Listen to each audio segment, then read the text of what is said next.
Hello students, welcome to online classes of MICS Education. সরকারি চাকরির প্রস্তুতির জন্য অন্যতম সেরা প্রতিষ্ঠান।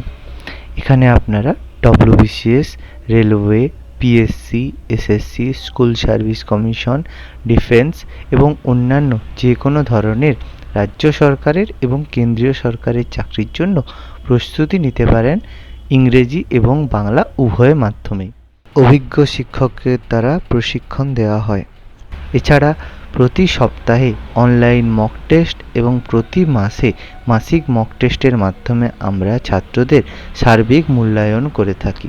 এছাড়া সমস্ত ক্লাসের স্টাডি মেটেরিয়াল আমরা স্টুডেন্টদের পিডিএফ হিসেবেও প্রোভাইড করে থাকি।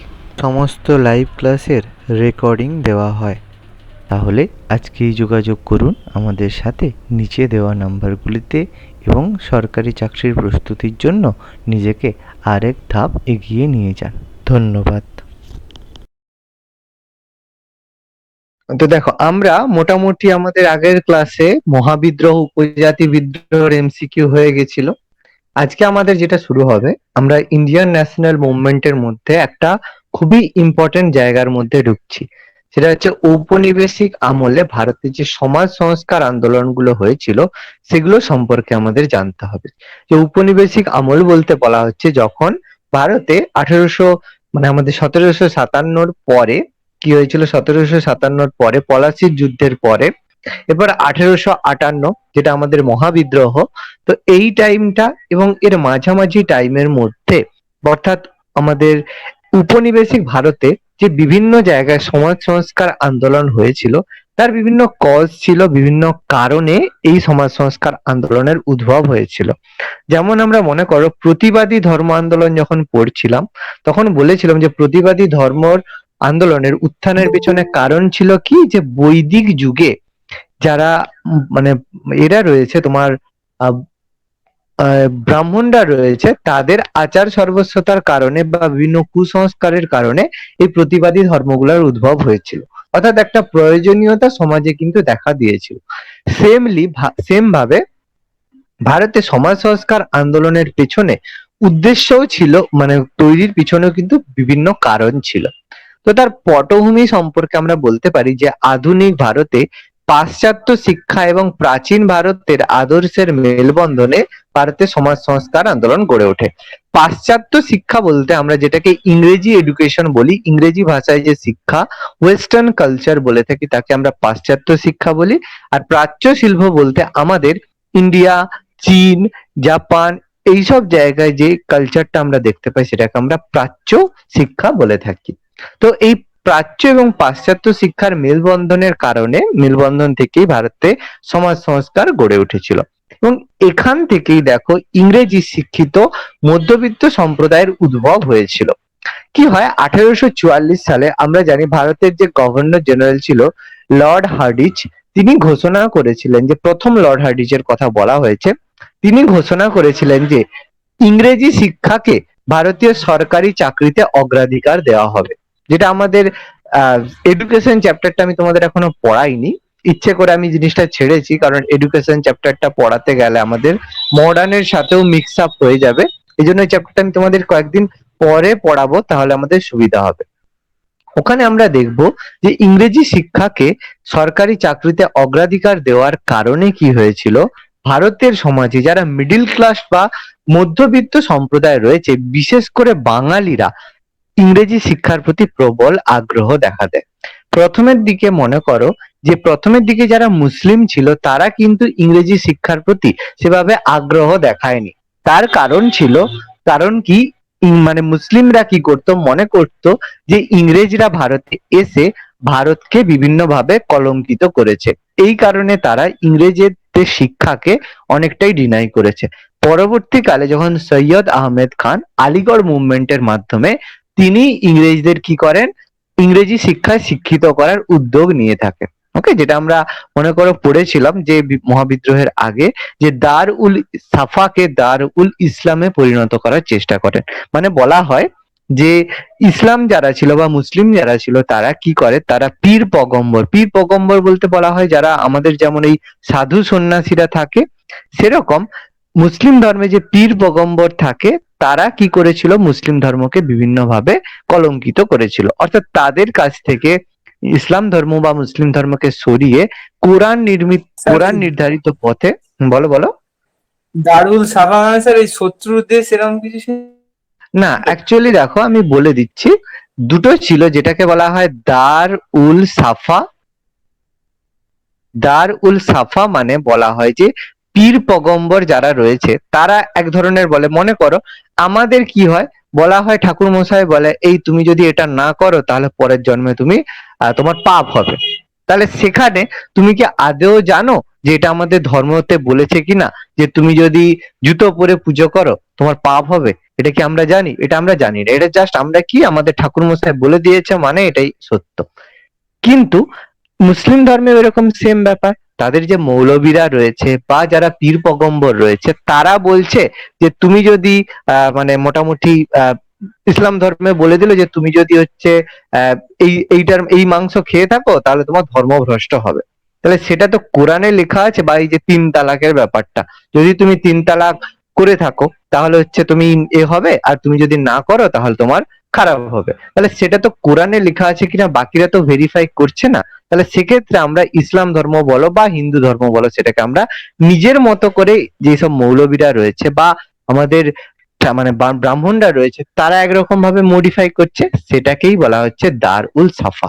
আর দার উল ইসলাম বলতে কোরআনে যেভাবে বলা হয়েছে যে তুমি যদি ইসলাম হও তাহলে তোমাকে নামাজ পড়তে হবে, তোমাকে সত্যি কথা বলতে হবে, সেটাকেই বলা হচ্ছে দার উল ইসলাম। বুঝাতে পারলাম সৌম্যজিৎ? হ্যাঁ স্যার। পার্থক্যটা বুঝতে পারলে তো? দারুল সাফা মানে যেখানে কিছু পীর পগম্বর, বা আমরা যদি হিন্দু ধর্মের কথাও বলি, বিভিন্ন যারা মানে আমাদের মানে এরা রয়েছে মানে বলো এই ব্রাহ্মণরা রয়েছে, তাদের কথায় যদি আমরা হিন্দু ধর্মকে এস্টাবলিশ করি বা সেটাকে আমরা মান্য করি, কোথাও কিন্তু বলেনি যে পুজোর সময় এতগুলা যজ্ঞ ডুমুর লাগবে, এই ফুল ছাড়া পূজা হবে নি। তাহলে এগুলো কোনো জায়গাতে কিন্তু ওইভাবে মেনশন করা নেই। এগুলো কি বিভিন্ন রকম, যে বললো পূজার সময় ব্রাহ্মণকে এত টাকা দান করতে হবে, এই সবগুলো কি বলতো রিচুয়ালস বলা হয়। তো এগুলো কিন্তু জাস্ট নিজেদের সুবিধার জন্য ওরা কিন্তু আমাদের ম্যানিপুলেট করে থাকে, সেটাকে দার উল সাফা বলছে। ওকে, আচ্ছা, এই কারণে দেখো আমি বললাম যে অন্যান্য প্রদেশের তুলনায় বাংলায় দেখো আগে ইংরেজি শিক্ষার প্রসার ঘটে। তার একটাই কারণ যে বাংলার যে মধ্যবিত্ত সম্প্রদায় ছিল তারা কি করত, ইংরেজি শিক্ষায় শিক্ষিত হয়ে একটা সরকারি চাকরি গ্রহণ করে নিজেদের জীবনকে ঠিক করার চেষ্টা করত। এবং এর সাথে সাথে ইংরেজি শিক্ষায় শিক্ষিত হওয়ার পরে তাদের মধ্যে কি হলো, বিভিন্ন মুক্ত বিচার শক্তি এলো। মুক্ত বিচার শক্তি বলতে ইন সেন্স অফ বলা হয় যে যে তারা যে বিভিন্ন কালচার রয়েছে, যে বলো এই মুক্ত বিচার শক্তি বলতে যে কোনো কিছু তোমাকে বলা হলো, তাহলে তুমি সেটা আগে ভাবনা চিন্তা করবে যে ঠিক বলা হয়েছে না ভুল বলা হয়েছে, যুক্তিবাদ করবে, তুমি যুক্তি দিয়ে বিচার করবে কথাটা ঠিক কিনা। কোনো ব্যক্তি প্রচলিত আচার আচরণ বা ধর্মীয় প্রথার কুফল বা অসারতা সম্পর্কে সচেতন হয়, বুঝতে পারে যে এই সতীদাহ প্রথা ঠিক নয়, বা বিভিন্ন ধর্মীয় প্রথা যেগুলো রয়েছে সেগুলো আমাদের জন্য প্রয়োজন রয়েছে কিনা, সেগুলো আমরা যখন শিক্ষায় শিক্ষিত হব তখন আমরা কোশ্চেন করব। এই কারণে দেখো এই মধ্যবিত্ত সম্প্রদায়ের উদ্ভব হয়েছিল, এবং প্রথম দেখো বাংলায় ইংরেজি শিক্ষার প্রসার ঘটে, মুসলিমদের মধ্যে কিন্তু অনেক পরে ইসলামী বা ইংরেজি শিক্ষার প্রসার ঘটে। আলীগড় আন্দোলনের পরে মুসলিমরা কিন্তু ইংরেজি শিক্ষায় শিক্ষিত হয়েছিল। ওকে, নেক্সট দেখো প্রাচীন ভারতে বিভিন্ন দর্শন চর্চা, যেটা ফিলোসফি বলা হয়, বিভিন্ন দর্শন চর্চা হয়েছিল। দর্শন চর্চার মাধ্যমে প্রাচীন যে ওল্ড ফিলোসফি, বিজ্ঞান, সাহিত্য, ধর্ম নিয়ে চর্চা করা শুরু হয়। যে দর্শন বলতে আমরা বৈদিক লিটারেচারের ক্ষেত্রে উপনিষদ সম্পর্কে পড়েছি, তারপর বিভিন্ন সায়েন্স পড়েছি, বিভিন্ন লিটারেচার পড়েছি, যেগুলো পড়ে আমরা আমাদের লিটারেচারের সঙ্গে পাশ্চাত্যের লিটারেচারের কম্পেয়ার করেছি। এছাড়া বিভিন্ন দর্শনের উদাহরণ টেনে আমরা ধর্মীয় এবং সামাজিক ক্ষেত্রে যে বিভিন্ন কুপ্রথার বিরুদ্ধে আন্দোলনের ক্ষেত্রে বিরোধীদের বোঝানো সহজ হয়েছে। এরই মতো ইয়ং বেঙ্গল মুভমেন্ট, তারপর আমাদের ব্রাহ্ম সমাজ, আর্য সমাজ, এগুলোরই একটা এক্সাম্পল। ওকে, তো এইটা আমাদের তো প্রেক্ষাপটটা গেল। এবার আমরা বলবো যে 19 শতকে আমাদের বিভিন্ন সমাজ সংস্কারগণ উদ্ভব হয়েছিল। তাদের সমাজ সংস্কার গণের মধ্যে আমরা রাজা রামমোহন রায়, তারপর আমাদের ওই দয়ানন্দ সরস্বতী, বিবেকানন্দ, এদের নাম আমরা পড়বো, ডিরোজিও। কিছু সমাজ সংস্কার প্রতিষ্ঠান, প্রতিষ্ঠান বলতে আর্য সমাজ, ব্রাহ্ম সমাজ, এই যে প্রতিষ্ঠানগুলো ছিল, সেই প্রতিষ্ঠানগুলো কিভাবে কাজ করেছিল সেগুলো সম্পর্কে আমরা জানবো, এবং তাদের যে আন্দোলন হয়েছিল বা তারা যেই সব মুভমেন্টের সাথে তারা যোগদান করেছিল সেগুলো সম্পর্কে আমাদের জানতে হবে। ওকে, তো এটাই বলা আছে 19 শতকে ভারতীয় ধর্ম বিভিন্ন কুসংস্কার, যুক্তিহীন অনাচারে আচ্ছন্ন ছিল। কিছু সমাজ সংস্কারগণ প্রাচ্য এবং পাশ্চাত্য ভাবাদর্শের অপূর্ব সমন্বয় করে এইসব অনাচারের মূলে কুঠারাঘাত করে। মানেটাই এটা, তারা যেমন রাজা রামমোহন রায় আমাদের প্রাচ্য শিক্ষাও জানে, পাশ্চাত্য শিক্ষাও জানে। তাহলে প্রাচ্য এবং পাশ্চাত্যের মধ্যে একটা জয়েন্ট বা একটা হচ্ছে সমন্বয় আমাদের প্রয়োজন রয়েছে। সমন্বয় না হলে আমরা যে এরকমও বলতে পারবো না যে পুরোনো জিনিস সব খারাপ, নতুন জিনিস সব ভালো, সেটাও নয়। আবার নতুন জিনিস সব খারাপ, পুরোনো জিনিস সব ভালো, সেটাও নয়। তার মানে আমাদের ওল্ডের সাথে নিউ প্রত্যেকটা কালচারের মধ্যে একটা সমন্বয় করার প্রয়োজন রয়েছে। আমরা যদি সমন্বয় না করি, বিভিন্ন কালচারের মধ্যে কিন্তু সমন্বয় হবে না। আর সমন্বয় যদি না আসে, সবসময় সংঘর্ষ কিন্তু অনিবার্য হয়ে থাকে। এই কারণে এইসব সমাজ সংস্করণগণ কি করেছিল, প্রাচ্য এবং পাশ্চাত্য ভাব যে আদর্শগুলা রয়েছে সেই আদর্শকে একসাথে কম্বাইন করেছিল। ওকে, এদের মধ্যে উল্লেখযোগ্য আমরা জানি রাজা রামমোহন রায়, ডিরোজিও, ঈশ্বরচন্দ্র বিদ্যাসাগর, জ্যোতিবা ফুলে প্রমুখ। বাকি দয়ানন্দ সরস্বতী, আমরা পড়বো রামকৃষ্ণ, তারপরে সিস্টার নিবেদিতা, এদের সম্পর্কেও আমরা পড়বো। কয়েকজনের নাম জাস্ট আমাদের এখানে উল্লেখ রয়েছে। আর কিছু প্রতিষ্ঠান এদের মধ্যে গুরুত্ব ছিল, ব্রাহ্ম সমাজ, আর্য সমাজ, প্রার্থনা সমাজ, থিওসফিক্যাল সোসাইটি, কিছু আন্দোলন যেটা ইয়ং বেঙ্গল মুভমেন্ট বলে থাকি, সেই আন্দোলনও গুরুত্বপূর্ণ ছিল। তাহলে আমরা ধীরে ধীরে এই আন্দোলনগুলো অ্যাজ ওয়েল অ্যাজ প্রত্যেকটা পার্সোনালিটি সম্পর্কে আমরা আলোচনা করব। এবার প্রথম দেখো, যে ব্যক্তি সম্পর্কে আলোচনা আমাদের করতেই হবে, অর্থাৎ যাকে ছাড়া আমাদের যে সমাজ সংস্কার আন্দোলন অচল, বা যার অবদানকে আমরা একটা বড় ধরনের অবদান বলে বলে থাকি, সেই ব্যক্তি আর কেউ নয়, রাজা রামমোহন রায়। তো রাজা রামমোহন রায় সম্পর্কে আমরা কম বেশি প্রত্যেকেই ইনফরমেশন জেনে থাকি। তো তার জন্ম তারিখ, মৃত্যু তারিখ দেওয়া আছে, পরীক্ষায় আসে না। আমাদের আসে যেটা, সেটা হচ্ছে তার জন্মস্থান। পরীক্ষায় আসে কোন জেলাতে রাজা রামমোহন রায় জন্মগ্রহণ করেছিল। হুগলি জেলার রাধানগর গ্রামে, খুব ইম্পর্টেন্ট কিন্তু, হুগলি জেলার রাধানগর গ্রামে জন্মগ্রহণ করেছিল। মৃত্যু কোথায় হয়েছিল, 1833 খ্রিস্টাব্দে ইংল্যান্ডের ব্রিস্টলে। খুব ইম্পর্টেন্ট কিন্তু, জন্ম কোথায় হয়েছিল আর মৃত্যু কোথায় হয়েছিল, এটা কিন্তু আমাদের জানা খুবই গুরুত্বপূর্ণ। এবং রাজা রামমোহন রায় মত প্রকাশের স্বাধীনতায় বিশ্বাসী ছিলেন। মানে বিভিন্ন জায়গায় বিভিন্ন, তোমাকে যদি কিছু একটা বলা হয়, এটা যে এটা আমি বলেছি মানে এটাই ঠিক সেটা নয়, তুমি তোমার মতবাদ প্রকাশ করো। এই মতবাদ প্রকাশের স্বাধীনতায় তিনি বিশ্বাসী ছিলেন। এই কারণে তিনি 1877 খ্রিস্টাব্দে হিন্দু কলেজ প্রতিষ্ঠার সাথে যুক্ত ছিলেন। খুব ইম্পর্টেন্ট, হিন্দু কলেজ প্রতিষ্ঠার সাথে কোন বিখ্যাত ব্যক্তিত্ব যুক্ত ছিলেন, তাহলে বলতে হবে রাজা রামমোহন রায়। এবং তিনি 1822 খ্রিস্টাব্দে, very very important, Anglo Hindu school এবং বেদান্ত কলেজ প্রতিষ্ঠা করেন। খুব ইম্পর্টেন্ট ইনফরমেশন কিন্তু, যে অ্যাংলো হিন্দু স্কুল বা বেদান্ত স্কুল, এবং বেদান্ত স্কুল প্রতিষ্ঠা করা হয়েছিল কত খ্রিস্টাব্দে, 1822 খ্রিস্টাব্দে। বা বেদান্ত কলেজ প্রতিষ্ঠার সাথে কোন বিখ্যাত ব্যক্তিত্ব যুক্ত, তাহলে বলতে হবে Raja Rammohan Roy. Very very important information. 1833 খ্রিস্টাব্দে তিনি, দেখো, লর্ড আর্মহার্স্ট তখন গভর্নর জেনারেল ছিলেন। তিনি কি করলেন, গভর্নর ছিলেন তিনি, গভর্নর জেনারেল নয়, কারণ তিনি হচ্ছে, হ্যাঁ, গভর্নর জেনারেলই ছিলেন। লর্ড আর্মহার্স্টকে চিঠি লিখেছিলেন যে সংস্কৃত কলেজ খোলার জন্য তিনি বলেছিলেন, এবং তিনি সংস্কৃত কলেজ খোলার বিরোধিতা করেছিলেন, কারণ তিনি পাশ্চাত্য শিক্ষা প্রচারের বিষয়ে সচেষ্ট ছিলেন। এটা দেখো একটা ইম্পর্টেন্ট জিনিস, মাঝে মাঝে আমাদের পরীক্ষায় এসে থাকে, যে রাজা রামমোহন রায় কোন শিক্ষার পৃষ্ঠপোষক ছিলেন, প্রাচ্য শিক্ষা না পাশ্চাত্য শিক্ষা। মনে রাখবে, রাজা রামমোহন রায় কিন্তু প্রাচ্য শিক্ষাকে কিন্তু গুরুত্ব দেননি, তিনি কিন্তু পাশ্চাত্য শিক্ষার প্রসারের জন্য চেষ্টা করেছিলেন। পাশ্চাত্য শিক্ষা বলতে ইংরেজি শিক্ষা এবং তার সাথে সাথে যেগুলোকে ওয়েস্টার্ন কালচার বলে থাকি, সেই ওয়েস্টার্ন কালচার প্রসারের চেষ্টা করেছিলেন। এবং 1821 ভেরি ভেরি ইম্পর্টেন্ট সংবাদ কৌমুদী পত্রিকা তিনি প্রকাশ করেছিলেন। 1821 খ্রিস্টাব্দে বাংলা ভাষায় তিনি সংবাদ কৌমুদী পত্রিকা প্রকাশ করেন এবং তিনি এই পত্রিকায় ধারাবাহিকভাবে সতীদাহ প্রথার বিরুদ্ধে বক্তব্য রাখেন। তো মাঝে মাঝে এটা আমাদের কোশ্চেন এসে থাকে, কোন পত্রিকায় প্রথম রাজা রামমোহন রায় সতীদাহ প্রথার বিরুদ্ধে আন্দোলন করেছিলেন? তাহলে বলতে হবে সংবাদ কৌমুদী পত্রিকায়। খুবই ইম্পর্টেন্ট। ওকে, এবং তার প্রকাশিত পত্রিকার মধ্যে ফরাসিতে তুহুফাত উল মুহাহিদিন, মানজারাত উল আদিয়ান এবং ইংরেজিতে প্রিসেপ্টস অফ জেসাস। এগুলো পরীক্ষায় সেভাবে আসে না, যেগুলো বাকিগুলো রয়েছে দেখতে পারো, কিন্তু পরীক্ষায় সেভাবে আমাদের কিন্তু কোশ্চেন আসে না। যেটা আমাদের পরীক্ষায় আসে মিরাত উল আকবর পত্রিকা, খুব ইম্পর্টেন্ট।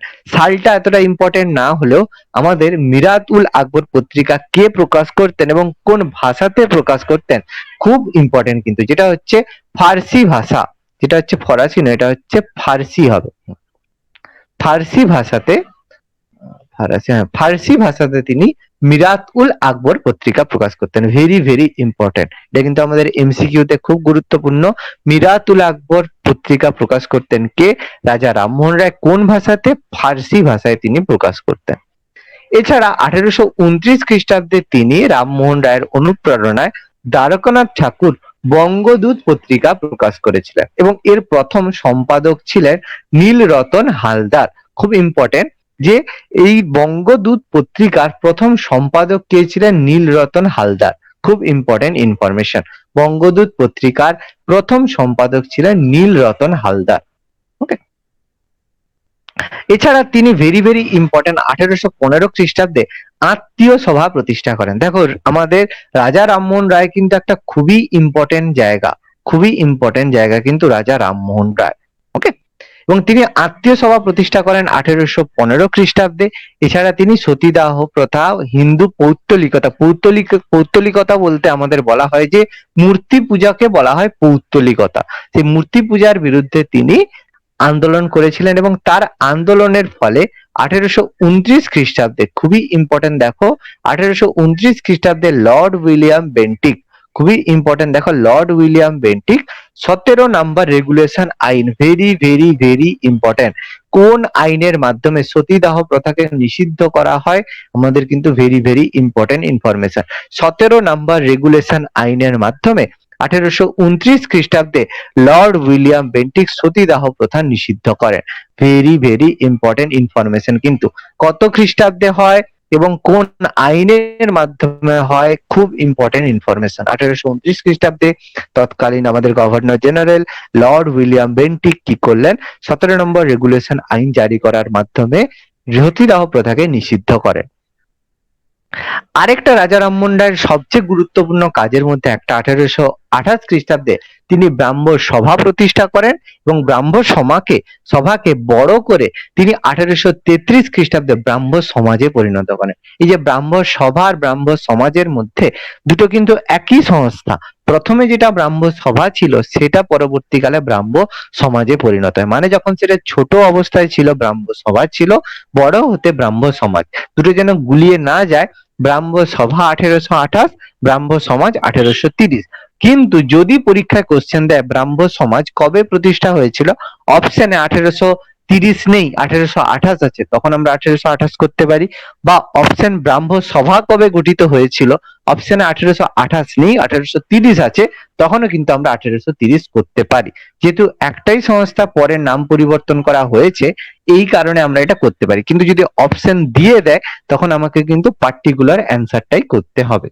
ওকে, এরপর আমরা অলরেডি পড়েছি মোগল সম্রাট দ্বিতীয় আকবর তাকে রাজা উপাধিতে ভূষিত করেছিলেন। রাজা উপাধিতে ভূষিত করেছিলেন কেন? যে ইংল্যান্ডে তিনি যখন গিয়েছিলেন তখন ভাতা বৃদ্ধি বা তার যে পেনশনটা রয়েছে সেটাকে বাড়ানোর জন্য অনুরোধ করতে বলেছিলেন। এই কারণে দ্বিতীয় আকবর তাকে ফাইন্যান্সিয়াল বা আর্থিক দিক থেকে সাহায্য করেছিল ইংল্যান্ডে যেতে এবং তাকে রাজা উপাধি দিয়েছিল। এবং এটা আমরা প্রচুর ভুল করে থাকি, এই যে ভারত পথিক আখ্যা রামমোহন রায়কে কে দিয়েছিল, এটা আমি যতবার দেখেছি পরীক্ষায় তোমাদের এমসিকিউ করিয়েছি, ভারত পথিক কে আখ্যা দিয়েছে, প্রত্যেকে অ্যান্সার দ্বিতীয় আকবর দিয়েছো, কারণ প্রত্যেকে কেউ কিন্তু খেয়াল করনি যে ভারত পথিক আখ্যা কিন্তু দ্বিতীয় আকবর নয়, রবীন্দ্রনাথ ঠাকুর দিয়েছিল। এবং বিশ্ব পথিক এটা আখ্যা দিয়েছিল অধ্যাপক দিলীপ কুমার। এটা খুব বেশি পরীক্ষা আসে না, জাস্ট এক্সট্রা ইনফরমেশনের মতো হিসেবে দেওয়া রয়েছে। অধ্যাপক দিলীপ কুমার তাকে বিশ্ব পথিক আখ্যা দিয়েছেন, আর ভারত পথিক আখ্যা দিয়েছেন Rabindranath Tagore. Very very important information. Okay. এবং বিপিন চন্দ্র পাল, ঐতিহাসিক বিপিন চন্দ্র পাল তাকে ভারতের রাজনৈতিক চেতনার স্রষ্টা বা father of political regeneration of India বলেছেন। আমাদের যে রাজনৈতিক চেতনা রয়েছে সেই চেতনার উদ্ভব ঘটিয়েছিল বা স্রষ্টা বলেছিল বিপিন চন্দ্র পাল। এবং রাজা রামমোহন রায়কে বিভিন্ন তার নবজাগরণের সূচনার জন্য রাজা রামমোহন রায়কে আমরা বলি আধুনিক ভারতের জনক। এই এপিথেটটা কে দিয়েছিল সেই সম্পর্কে কোথাও উল্লেখ নেই, কিন্তু তাকে আধুনিক ভারতের জনক বা ফাদার অফ ইন্ডিয়ান যে আমাদের হচ্ছে রেনেসাঁস বলা হয়। আধুনিক ভারতের জনক বলা হয় রাজা রামমোহন রায়। নবজাগরণ যেটাকে রেনেসাঁস বলা হয়, ফাদার অফ ইন্ডিয়ান রেনেসাঁসও বলা হয়, বা ভারতের নবজাগরণের জনক বা আধুনিক ভারতের জনকও আমরা রাজা রামমোহন রায়কে বলতে পারি। দুটোই আমরা বলতে পারি, নবজাগরণের জনক প্লাস আধুনিক ভারতের জনক, বোথ আমরা রাজা রামমোহন রায়কে বলতে পারি। নেক্সট দেখো, এরপর আমাদের তার প্রতিষ্ঠানের মধ্যে গুরুত্বপূর্ণ প্রতিষ্ঠান ছিল ব্রাহ্ম সমাজ। খুব ইম্পর্টেন্ট, আমি একটু বললাম 1830 খ্রিস্টাব্দে ব্রাহ্ম সমাজকে এক্সটেন্ড করে বা এক্সপ্যান্ড করে তৈরি করা হলো ব্রাহ্ম সমাজ। এবং এই ব্রাহ্ম সমাজ গঠনের পিছনে 1833 খ্রিস্টাব্দে রাজা রামমোহন রায়ের অবদান ছিল সবচেয়ে বেশি। এবং সেই জায়গায় একেশ্বরতাবাদ, এই থটটা মাঝে মাঝে আমাদের কোশ্চেন দিয়ে থাকে যে ব্রাহ্ম সমাজের মূল ভিত্তি কি ছিল। এটা বলতে হবে একেশ্বরবাদ। একেশ্বরবাদ বলতে কেউ এক্সপ্লেন করতে পারবে একেশ্বরবাদ কথার অর্থ? মধুমিতা? এক ঈশ্বরে বিশ্বাসী। Very good. মানে ঈশ্বর একজনই রয়েছে। আমাদের হিন্দু ধর্মে বিভিন্ন বলা হয় 33 কোটি দেবতা রয়েছে, বিভিন্ন রকমের দেবতা রয়েছে, তার ভিত্তিতে না করে তিনি একটা ঈশ্বরে বিশ্বাস ছিল ব্রাহ্ম সমাজ, রাজা রামমোহন রায়। খুব ইম্পর্টেন্ট, এটা কিন্তু বেশ যদি বলে একেশ্বরাবাদ ভিত্তি আমাদের বলতে হবে। এবং রাজা রামমোহন রায়ের মৃত্যুর পর 1833-এ রাজা রামমোহন রায়ের মৃত্যুর পর দেবেন্দ্রনাথ ঠাকুর ব্রাহ্ম সমাজের পরিচালনার দায়িত্ব গ্রহণ করেন। এবং ব্রাহ্ম সমাজ প্রতিষ্ঠার উদ্দেশ্য ছিল হিন্দু ধর্মে যেসব দীর্ঘকাল ধরে যেসব কুসংস্কার, মূর্তি পূজা বা রক্ষণশীলতা রয়েছে সেইগুলোকে দূর করে সমাজের লোকের কাছে একটা এক্সাম্পল প্রতিষ্ঠা করা। অর্থাৎ হিন্দু ধর্মে আমাদের বিভিন্ন কুসংস্কার রয়েছে, মূর্তি পূজা রয়েছে, রক্ষণশীলতা রয়েছে, সেগুলোকে বন্ধ করে সাধারণ মানুষের কাছে পৌঁছানোটা ছিল হিন্দু ধর্মে ব্রাহ্ম সমাজের প্রধান উদ্দেশ্য। এবং এই ব্রাহ্ম সমাজের মধ্যে গুরুত্বপূর্ণ কিছু সদস্যের নাম আমরা পেয়ে থাকি: কেশব চন্দ্র সেন, শিবনাথ শাস্ত্রী এবং আনন্দ মোহন বসু। এরা ছিলেন ব্রাহ্ম সমাজের নবীনতম সদস্য। এবং এরাই দেখো পরবর্তীকালে যে ব্রাহ্ম সমাজের ভাগের পেছনে দেবেন্দ্রনাথ ঠাকুরের সাথে বাকিদের যে মনোমালিন্য সেটা আমরা দেখতে পাবো। এবং এর অবদান, রাজা রামমোহন রায়ের অবদানের মধ্যে আমরা বলতে পারি নারীদের মধ্যে পর্দা প্রথার বিলুপ্তি। আগে পর্দা প্রথা ছিল যে ঘোমটা ছাড়া ঘরের বাইরে বা কোথাও বেরোনো যাবে না, সে পর্দা প্রথার বিলুপ্তি। এছাড়া বহু বিবাহ যেটা রয়েছে, যে একজন চাইলে যতগুলো খুশি বিবাহ করতে পারত, সেই বহু বিবাহ নিষিদ্ধকরণ। বিধবা বিবাহ আইন প্রচলনের পেছনে উদ্যোগ নিয়েছিল রাজা রামমোহন রায়, কিন্তু এটা হয়েছিল আমাদের বলো বিবেকানন্দের সময় বিধবা বিবাহ আইন প্রচলন হয়েছিল, কিন্তু এটাকে এক্সটেন্ড করা বা এটাকে আইনি হিসাবে কার্যকর করার পিছনে বা এটাকে সবার মধ্যে যে একটা প্রয়োজন রয়েছে সেই আইন নিয়ে একটা যে লড়াই, সেটা কিন্তু রাজা রামমোহন রায়েরও ছিল। এছাড়া নারীদের মধ্যে উচ্চশিক্ষা প্রচলন বা নারীদেরকে শিক্ষিত করাও ছিল রাজা রামমোহন রায়ের অবদানের মধ্যে। এছাড়া বিভিন্ন জাতীয়তাবাদী চেতনার উন্মেষ ঘটানো, জনসেবামূলক কাজকর্ম করা, এগুলোও ছিল তার উদ্দেশ্যের মধ্যে কিছু গুরুত্বপূর্ণ। ওকে, এবার দেখো, তবে এটা আমাদের একটা পরীক্ষায় কোশ্চেন এসে থাকে যে ব্রাহ্ম সমাজের কোন সদস্য স্ত্রী শিক্ষার প্রসারে সবচেয়ে বেশি উদ্যোগী হয়েছিলেন। এবং ভেরি ভেরি ভাইটাল ইনফরমেশন মনে রাখবে যে ব্রাহ্ম সমাজের মধ্যে সবচেয়ে পপুলারিটি অর্জন করেছিল এবং যাকে আমরা বলতে পারি যার পপুলারিটির কারণে ব্রাহ্ম সমাজ থেকে তাকে বের করে দেওয়া হয়, সেটা হচ্ছে কেশব চন্দ্র সেন।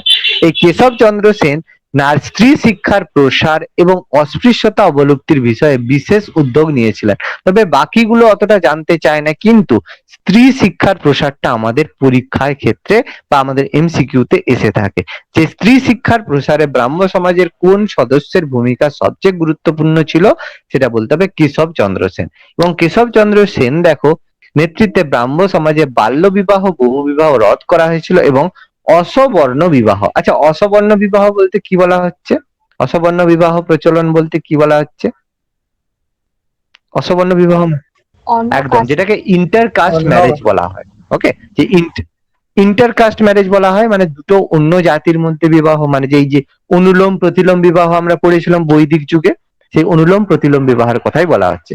অসবর্ণ বিবাহের পিছনে কিন্তু কেশব চন্দ্র সেনের অবদান গুরুত্বপূর্ণ ছিল। এবং এরই রেসপেক্টে দেখো 1872 খ্রিস্টাব্দে পরে রাজা রামমোহন রায়ের, তখন রাজা রামমোহন রায় অলরেডি তখন মৃত্যু হয়ে গেছিল, কেশব চন্দ্র সেনের নেতৃত্বে 1872 খ্রিস্টাব্দে দেখো পাস করা হয় নেটিভ ম্যারেজ অ্যাক্ট। খুবই ইম্পর্টেন্ট, দেখো নেটিভ ম্যারেজ অ্যাক্ট, যেটাকে 3 আইন বলা হয়ে থাকে। 3 আইন কেন বলা হয়, কারণ 3টে আর্টিকেল বা 3টে ক্লজ এর মাধ্যমে হয়েছিল 1872 খ্রিস্টাব্দে। এই জন্য নেটিভ ম্যারেজ অ্যাক্ট কে আমরা 3 আইন হিসাবে বলে থাকি, 3 আইন পাস হিসাবে বলে থাকি। এই আইনের দ্বারা কি কি করা হয়, যে অসবর্ণ বিবাহকে বৈধ এবং বহু বিবাহকে নিষিদ্ধ করা হয়, এবং বিবাহের ক্ষেত্রে পাত্রের ন্যূনতম বয়স 18 এবং কন্যার ন্যূনতম বয়স 14 করা হয়। তাহলে 3টে ফ্যাক্টর করা হচ্ছে, 3টে আইন মানে বৈধ বিবাহ বৈধ, অসবর্ণ বিবাহ বৈধ, বহু বিবাহ নিষিদ্ধকরণ এবং বিয়ের জন্য পাত্র ও কন্যার বিবাহ বয়স একদম ফিক্সড করা। এখানে এই দুটোকে একসাথে করে দেওয়া হয়েছে, এটা 2-3 আলাদা হতো, বৈধ বিবাহকে এটা এই হিসাবে 3 আইন বলা হয়ে থাকে। এবং বিধবা বিবাহ, অসবর্ণ বিবাহের ক্ষেত্রে কেশবচন্দ্র সেনের অবদান, এই যে বিভিন্ন রকম তিনি যে কাজ করেছিলেন, এতে কেশবচন্দ্র সেনের পপুলারিটি দেবেন্দ্রনাথ ঠাকুর বা অন্যান্যদের চেয়ে যথেষ্ট বেশি গুরুত্বপূর্ণ বৃদ্ধি পেয়েছিল, যেটা অবশ্যই দেবেন্দ্রনাথ ঠাকুরের পছন্দ হয়নি, কারণ কেশবচন্দ্র সেনের পপুলারিটি ধীরে ধীরে বৃদ্ধি পাচ্ছিল বলে দেবেন্দ্রনাথ ঠাকুর এটা পছন্দ করেন। এই জন্য তিনি কি করলেন, কেশবচন্দ্র সেনকে ব্রাহ্ম সমাজ থেকে বহিষ্কার করলেন, বললেন যে ব্রাহ্ম সমাজ থেকে, কারণ কেশবচন্দ্র সেনের হাতে পাওয়ার, দেবেন্দ্রনাথ ঠাকুরের হাতে পাওয়ার ছিল, এই কারণে কেশবচন্দ্র সেনকে ব্রাহ্ম সমাজ থেকে বহিষ্কার করে দিলেন। এবং বহিষ্কার করে দিতে 1866 খ্রিস্টাব্দে কেশবচন্দ্র সেন কি করলেন, ভারতীয় ব্রাহ্ম সমাজ নামে একটা পৃথক সংস্থা গঠন করলেন। তাহলে ব্রাহ্ম সমাজ ডিভাইড হয়ে গেল 1866 খ্রিস্টাব্দে, 1830-এ শুরু হলো, 1866-তে প্রথম ডিভাইড, এটা কিন্তু প্রথম ডিভিশন। সেকেন্ড ডিভিশনটা আমি বলছি আবার ছকের মাধ্যমে আমি বলে দেবো, বুঝতে আমাদের সুবিধা হবে। এরপর দেখো দেবেন্দ্রনাথ ঠাকুর, তাহলে দুটো পার্ট হলো, একটা ভারতীয় ব্রাহ্ম সমাজ কেশবচন্দ্র সেনের নেতৃত্বে হলো,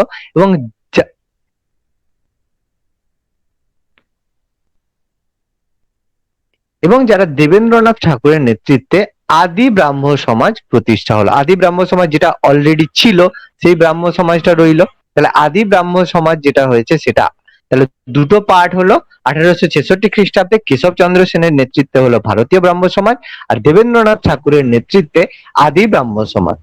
এবং কেশবচন্দ্র সেন দেখো নারী স্বাধীনতার প্রশ্নে এবং নিজের নাবালিকা কন্যাকে কেশবচন্দ্র সেন বিবাহ দিলে ব্রাহ্ম সমাজ আবার ভাঙে। এবং সেক্ষেত্রে দেখো শিবনাথ শাস্ত্রী এবং আনন্দমোহন বসু, দেখো দুজনের নামই আমি অলরেডি বলেছি আগে, এদের নেতৃত্বে কি হলো, 1878 খ্রিস্টাব্দে ব্রাহ্ম সমাজ আবার ভাঙলো, এবং সেখান থেকে ভাগ হলো সাধারণ ব্রাহ্ম সমাজ। এবং সাধারণ ব্রাহ্ম সমাজ হলো, এবং কেশবচন্দ্র সেনের নেতৃত্বে গোষ্ঠী হলো নববিধান ব্রাহ্ম সমাজ। তাহলে দেখো জাস্ট পার্ট গুলো এখানে বলেছে, নববিধান ব্রাহ্ম সমাজ, সাধারণ ব্রাহ্ম সমাজ, এই পার্ট গুলো আমাদের রয়েছে। তাহলে এটা আমি একটু ছকের মাধ্যমে যদি দেখিয়ে দিই, তাহলে আমাদের এটা ক্লিয়ার হয়ে যাবে। দেখো এখানে ছকটা হচ্ছে আমাদের করা রয়েছে, এই দেখো এখানে রয়েছে, এক সেকেন্ড দেখো এই ছকটা দেখো, আশা করি প্রত্যেকে ক্লিয়ার বুঝতে পারবে। যে ছকটা যদি দেখো, যে ব্রাহ্ম সমাজ 1828 খ্রিস্টাব্দে ব্রাহ্ম সভা হলো, 1830-এ ব্রাহ্ম সমাজ হলো, আদি ব্রাহ্ম সমাজ হলো দেবেন্দ্রনাথ ঠাকুরের নেতৃত্বে, আদি ব্রাহ্ম সমাজ গঠিত হলো 1866-তে, আর ভারতীয় ব্রাহ্ম সমাজ গঠিত হলো কেশবচন্দ্র সেনের নেতৃত্বে 1866। এরপর যখন কেশবচন্দ্র সেনের নেতৃত্বে আবার যখন 1878 খ্রিস্টাব্দে দুটো পার্ট হলো, একটা সাধারণ ব্রাহ্ম সমাজ যেটা শিবনাথ শাস্ত্রীর মতো যেসব প্রাচীন পন্থী রয়েছে তাদের নেতৃত্বে ভাগ হলো, এবং নববিধান ব্রাহ্ম সমাজ হলো কেশবচন্দ্র সেনের নেতৃত্বে। এটার ভাগটা 1880। তাহলে দেখো দুটো আমি পার্ট বললাম, ইজিলি বুঝতে অসুবিধা। তাহলে ব্রাহ্ম সমাজের ভাগের মধ্যে কেশবচন্দ্র সেনের নেতৃত্বে 1866-তে ভারতীয় ব্রাহ্ম সমাজ আর দেবেন্দ্রনাথ ঠাকুরের নেতৃত্বে আদি ব্রাহ্ম সমাজ দুটো ভাগ বললাম। 1866 পরে 1878 কি হলো, কোন কজের জন্য? নিজের নাবালিকা কন্যাকে কেশবচন্দ্র সেন বিবাহ দিলে কি হয়, নববিধান ব্রাহ্ম সমাজ যেটা হচ্ছে ভারতীয় ব্রাহ্ম সমাজ ছিল কেশবচন্দ্র সেনের নেতৃত্বে, সেটা আবার ডিভিশন হয় সাধারণ ব্রাহ্ম সমাজ এবং নববিধান ব্রাহ্ম সমাজে। তাহলে এই সেপারেশনটা, ভাগটা কিন্তু আমাদের মনে রাখতে হবে কাদের নেতৃত্বে এই ভাগটা আমাদের হয়েছিল। ওকে, দেখো প্রত্যেকের এতটা ক্লিয়ার? কোনো কোশ্চেন থাকলে বলো, কোনো কোশ্চেন থাকলে বলো।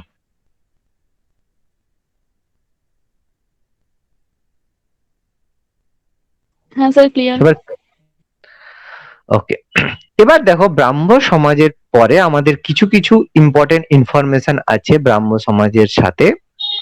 যে ব্রাহ্ম ধর্ম প্রচারের উদ্দেশ্যে গঠন হয় তত্ত্ববোধনী সভা। এই তত্ত্ববোধনী সভা যে গঠন হয়েছিল, তত্ত্ববোধনী সভা গঠনের প্রথমে এই তত্ত্ববোধা অর্থাৎ রাজা রামমোহন রায়ের মৃত্যুর পরে কি হলো, ব্রাহ্ম সমাজ ধীরে ধীরে দুর্বল হয়ে পড়ে। আমি বললাম দেবেন্দ্রনাথ ঠাকুর এটাকে পুনর্জীবিত করার জন্য 1839 খ্রিস্টাব্দে 6 অক্টোবর একটা সভা গঠন করেন, যেটার নাম হয় তত্ত্বরঞ্জনী সভা, এবং এটা পরে রামচন্দ্র বিদ্যাবগীশ এর নামকরণ করে তত্ত্ববোধনী সভা। তাহলে দেখো তত্ত্বরঞ্জনী সভা আর তত্ত্ববোধনী সভা কিন্তু আলাদা নয়, দুটো কিন্তু সেম, শুধু নামকরণ করা হয়েছিল পরে। তাহলে পরীক্ষায় যদি কোশ্চেন করে যে তত্ত্ববোধনী সভা গঠন করেছিলেন কে, তাহলে কি বলবে? অ্যান্সার কি বলবে? কি বলবে? তত্ত্ববোধনী সভা গঠন দেবেন্দ্রনাথ ঠাকুর বলবে না রামচন্দ্র? অ্যাকচুয়ালি অ্যান্সার বলতে হবে দেবেন্দ্রনাথ ঠাকুরই বলতে হবে, কারণ দেখো গঠনের পিছনে দেবেন্দ্রনাথ ঠাকুর, নামকরণ করেছিল পরে রামচন্দ্র বিদ্যাবগীশ তত্ত্ববোধনী সভা। তাহলে দুটোর মধ্যে যেন ক্লিয়ার থাকে, যদি নামকরণ বলে অবশ্যই রামচন্দ্র বিদ্যাবগীশ হবে, আর গঠন বললে অবশ্যই হবে দেবেন্দ্রনাথ ঠাকুর। এবং এই তত্ত্ববোধনী সভার মুখপত্র ছিল তত্ত্ববোধনী পত্রিকা। মানে এই সভা কি কি কাজ করছে, তাদের কি কি কর্মসূচি রয়েছে, সেগুলো তো সাধারণ মানুষের কাছে জানানো প্রয়োজন রয়েছে। এই কারণে কি হয়েছিল, এই তত্ত্ববোধনী পত্রিকার মাধ্যমে কি হতো, সাধারণ মানুষের কাছে ইনফরমেশন যেত। পরবর্তীকালে কি হয়, দেবেন্দ্রনাথ ঠাকুরের সঙ্গে সভার পরিচালকদের মতাধিক্যের কারণে তত্ত্ববোধনী সভা 1859-এ ভেঙে যায়, এবং সার্বিক উন্নতির জন্য ব্রাহ্ম সমাজ দরকার নেই, স্টুডেন্ট উইকলি সার্ভিস দরকার হবে না। আচ্ছা, ব্রাহ্ম সমাজের আরেকজন সদস্য ছিল, দেখো এই তত্ত্ববোধনী পত্রিকা প্রথম প্রকাশিত হয়েছিল 1843 খ্রিস্টাব্দের 19শে অগস্ট অক্ষয় কুমার দত্তের সম্পাদনা। এটা খুবই ইম্পর্টেন্ট, আমরা অলরেডি পরীক্ষা টরীক্ষা দিয়েছি, পড়েওছি। তত্ত্ববোধনী পত্রিকা প্রথম সম্পাদিত হয় কত খ্রিস্টাব্দে? 1843 খ্রিস্টাব্দে অক্ষয় কুমার দত্তের সম্পাদনা। ওকে, ভেরি ভেরি ইম্পর্টেন্ট। ভেঙে যায় বললে 1859 খ্রিস্টাব্দে।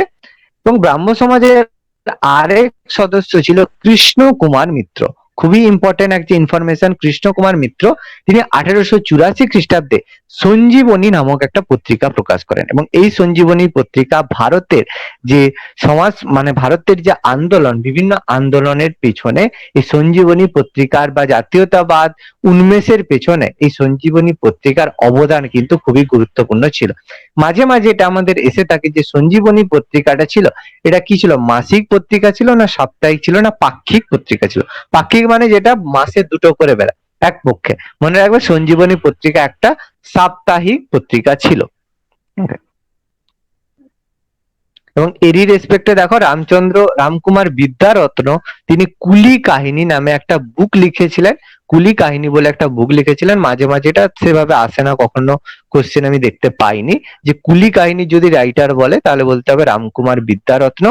তিনি এই বইটা লিখেছিলেন চা বাগান, মানে চা বাগানের শ্রমিকদের উপর যেসব অত্যাচার হয়ে থাকে সেই রেসপেক্টে তিনি এই বইটা লিখেছিলেন। যেখানে শ্রমিকরা কিভাবে অত্যাচার করছে সেই সম্পর্কে তথ্যের বিবরণ দেওয়া রয়েছে। Okay?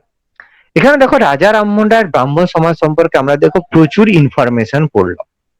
এবার এর মধ্যে দেখো আমি সাজেস্টিভ করতে পারবো না, কারণ দেখো তোমরা অলরেডি পড়েই বুঝতে পারছো প্রত্যেকটা ইনফরমেশন কিন্তু আমাদের ভাইটাল রয়েছে এবং আমাদের কিন্তু কোশ্চেন একটু ডিটেলসে জানতে হবে। ওকে, এবার দেখো নেক্সট একজন গুরুত্বপূর্ণ ব্যক্তি, সে হচ্ছে রাধাকান্ত দেব। রাধাকান্ত দেব সম্পর্কে আমাদের খুব বেশি ইনফরমেশন জানতে হয় না, কারণ রাধাকান্ত দেবের অবদান থাকলেও আমাদের খুব বেশি রাধাকান্ত দেব সম্পর্কে জানতে হবে। রাধাকান্ত দেব সম্পর্কে আমাদের বলা হয় তিনি শোভাবাজারের রাজ পরিবারের নবকৃষ্ণ দেবের পৌত্র ছিলেন।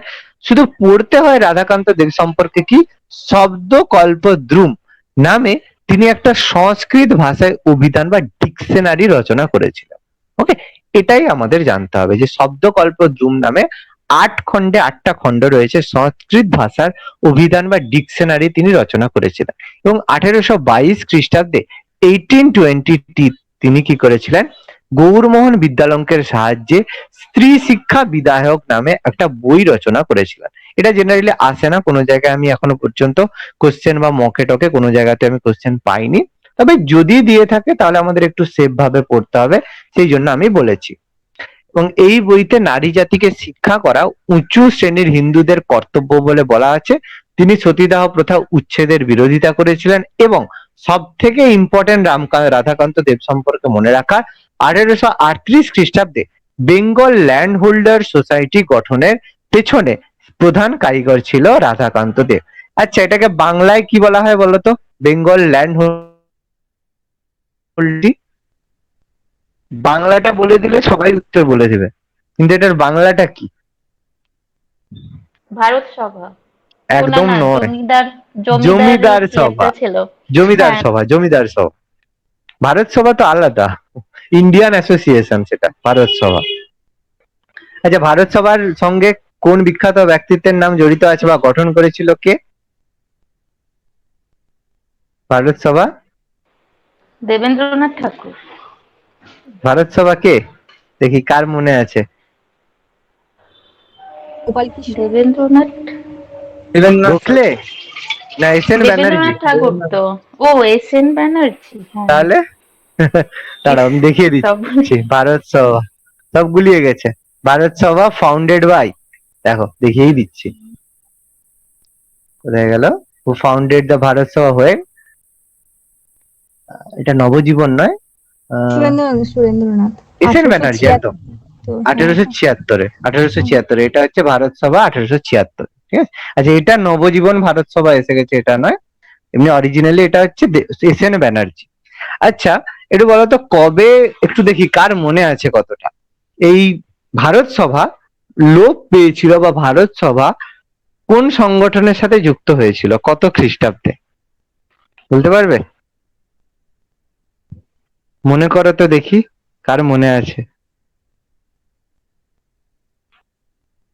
আচ্ছা, আমি একটু হিন্ট দিয়ে দিই, ভারত সভায় ইন্ডিয়ান ন্যাশনাল কংগ্রেস বা ভারতের জাতীয় কংগ্রেসের সাথে মার্চ করেছিল। এবার বলো কত খ্রিস্টাব্দে, দেখি বলা যাবে? সৌমজিৎ, ইম্পর্টেন্ট ইনফরমেশন কিন্তু। না স্যার।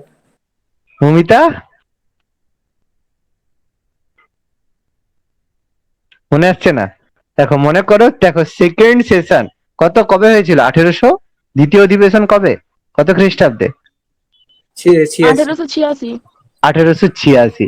সেই দ্বিতীয় যে অধিবেশন হয়েছিল সেখানে ভারত সভা ইন্ডিয়ান ন্যাশনাল কংগ্রেসের সাথে মার্চ করেছিল।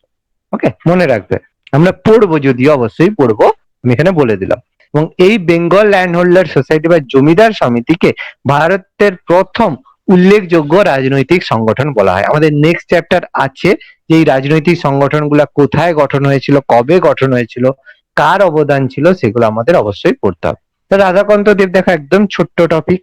ওকে, আচ্ছা, নওজোয়ান ভারত সভাটা কি? নবজওয়ান ভারত সভা হচ্ছে ভগৎ সিং করেছিল। এই যে ভগৎ সিং 1926 খ্রিস্টাব্দে প্রথমে ভারত সভা ছিল, এটা হচ্ছে নবজীবন ভারত সভা, মানে যেটাকে Hindustan socialist Republican association HSRA বলা হয় না, সেইটার হুম, কথা বলা হচ্ছে, হ্যাঁ। সেটাকে নবজীবন ভারত সভা বলা হয়। ওকে, পড়বো আমরা নবজীবন ভারত সভা, এটাকে বলা হয় যে ভগৎ সিং যখন প্রথমে সোশ্যাল হিন্দুস্তান রিপাবলিকান অ্যাসোসিয়েশন ছিল, সেটাকে ভগৎ সিং করেছিল, পপুলার করেছিল হিন্দুস্তান সোশ্যালিস্ট HSRA, তাই তো?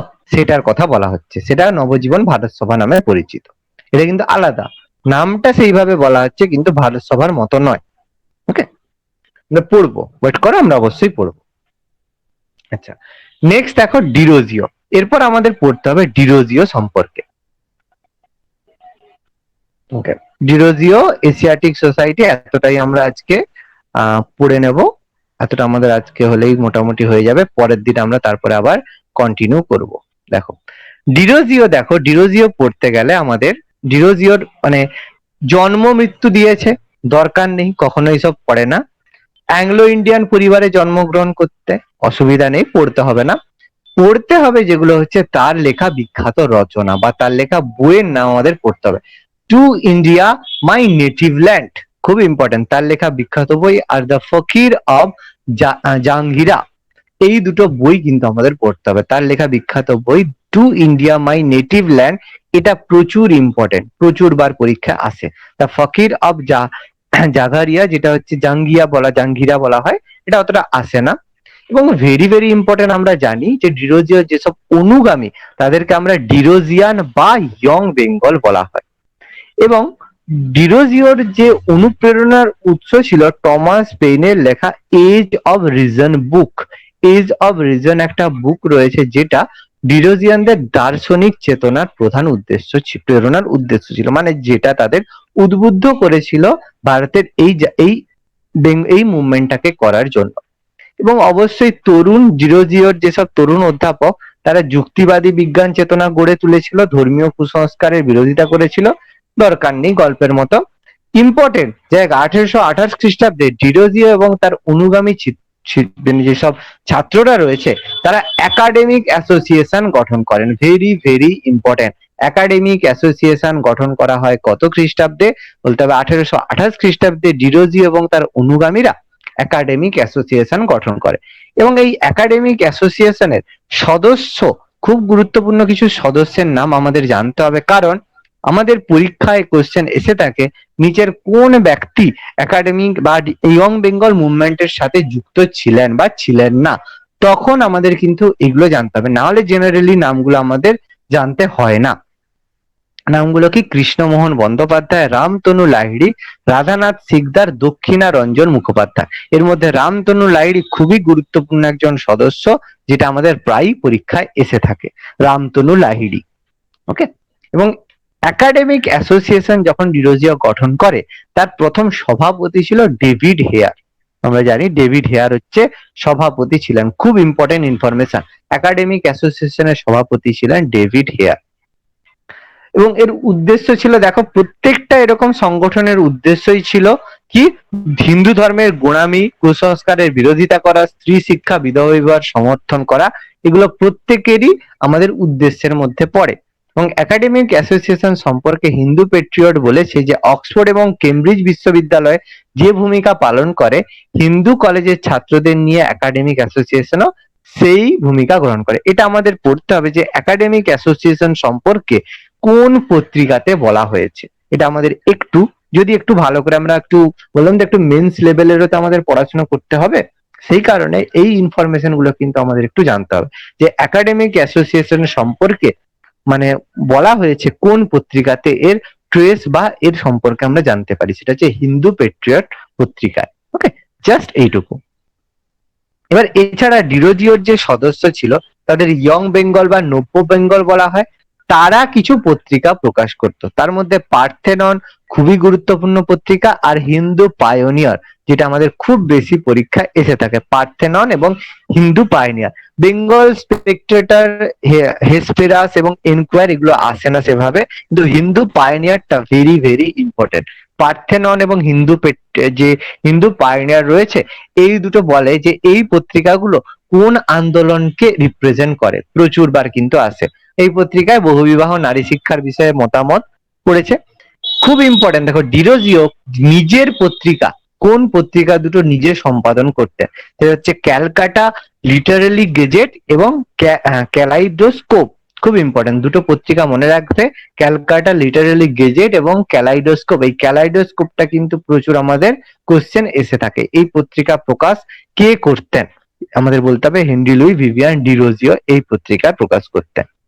এবং ভেরি ভেরি ভাইটাল একটা ইনফরমেশন, আমি তোমাদেরকে WBCS এর আগে একবার বলেছিলাম, হয়তো খেয়াল নেই তোমাদের, যে কলকাতা মেডিকেল কলেজ যেটা 1835 খ্রিস্টাব্দে গঠিত হয়েছিল, এর পেছনে কাদের অবদান ছিল?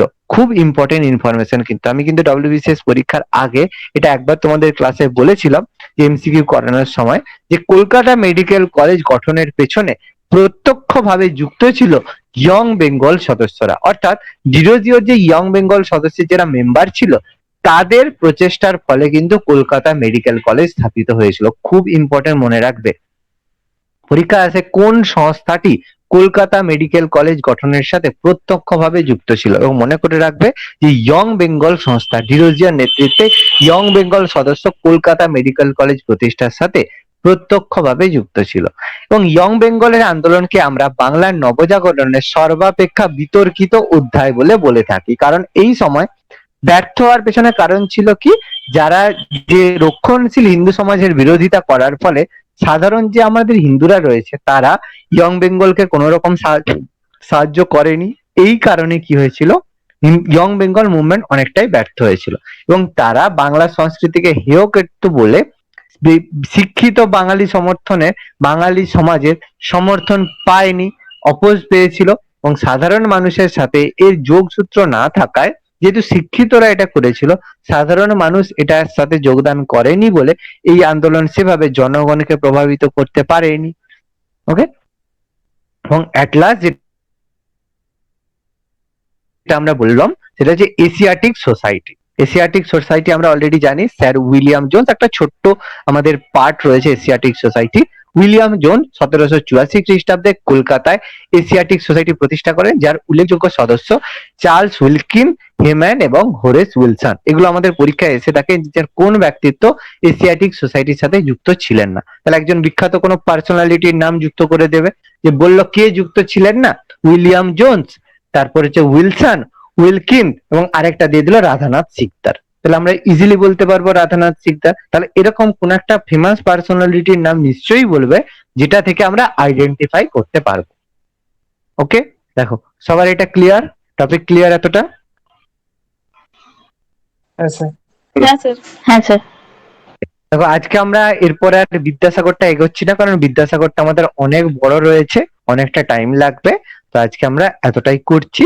পরের দিন আমরা বিদ্যাসাগর থেকে প্রার্থনা সমাজ, তারপর আমাদের আর্য সমাজ আমরা পরের দিন পড়বো। ওকে, তারপরের দিন আমরা বাকি কিছু মুভমেন্ট গুলো রয়েছে, যেগুলো আলিগড় মুভমেন্ট থেকে শুরু করে মানে মুসলিম কিছু মুভমেন্টের কথা রয়েছে, সেগুলো আমরা করব। 3টে ক্লাসে মোটামুটি আমাদের এটা কমপ্লিট হয়ে যাবে। তারপর আমরা এই চ্যাপ্টারের উপর MCQ আলোচনা করব। ওকে, না নেক্সট আমরা তারপরে যে সংগঠনগুলো পড়বো, একটু জমিদার সভাটা পড়বো, তারপর একসাথে করব। হ্যাঁ সৌমজিৎ বলো, কি বলছো? ধন্যবাদ ভিডিওটি দেখার জন্য। আমাদের ভিডিওটি কেমন লাগলো অবশ্যই কমেন্ট বক্সে জানাবেন, এবং পরবর্তী ক্লাসের এই ধরনের ভিডিও পেতে অবশ্যই আমাদের চ্যানেল MICS এডুকেশন সাবস্ক্রাইব করবেন। ধন্যবাদ।